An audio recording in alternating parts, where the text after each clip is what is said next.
Hello everyone, this is Collect the Magic back with another Vinylmation review. This is the part of my channel where I take a Vinylmation figure and I review it on a scale of 1 to 10, and I also tell you what I like about it and I don't like about it. Today we're reviewing the Vinylmation Windy City Chicago tin and figure.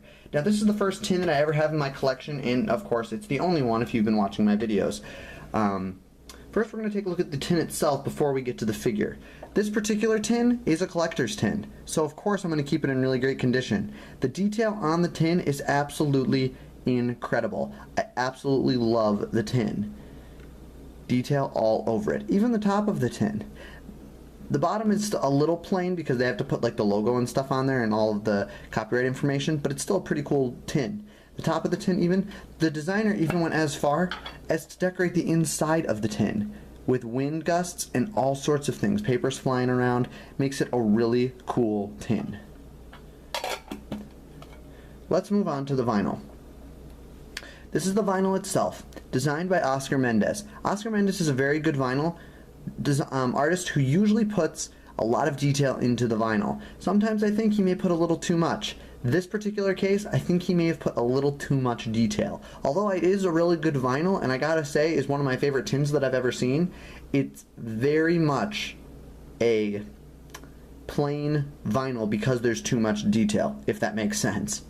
The first thing I'm going to point out is obviously the huge cloud on the face of the vinyl. I like the fact how they put the cloud and they put the bump in the chin of the vinyl and made that the under part of the cloud to emphasize the darker part of the cloud. That's a pretty genius way of doing it. However, it can take away from the vinyl and misshape the cloud. The face of the cloud, I think they could have brought the eyes up a little bit and given them actual eyes, not just little slants. That would have been a little better. The ears have a good use of it, but I wish they would have stuck with one. Since they're going to go with the theme of Windy City, I wish they would have stuck with that theme, just stuck with that one theme. Instead, they have a rain and a sun over here. Stick with the Windy City theme. Maybe put two more little clouds over there, do something along those lines. The body itself is really done, and it's actually my favorite part of the vinyl because it says Chicago straight across it, so you know what it's about. Now, to me, there's a giant contrast between the top of the vinyl and the bottom. They look like two completely different vinyls, and maybe they could go apart.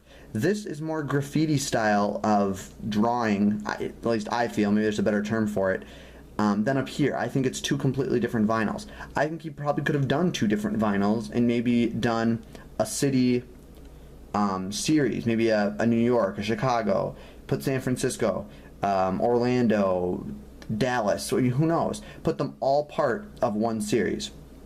I'm going to turn it around so you can really get a look at this detail. The details on the arms I absolutely love. I think that's a great way to do that detail and put the buildings on there. Although some people thought that was paint in the street, and I can kind of see how they would think that because it is definitely it definitely appears that way to some people. Now the back has the face again on it, which I think is overkill on the face. I think they could have added, done something different with the back of the head.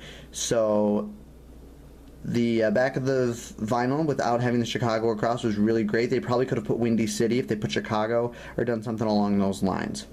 Overall, this vinyl is very, very good.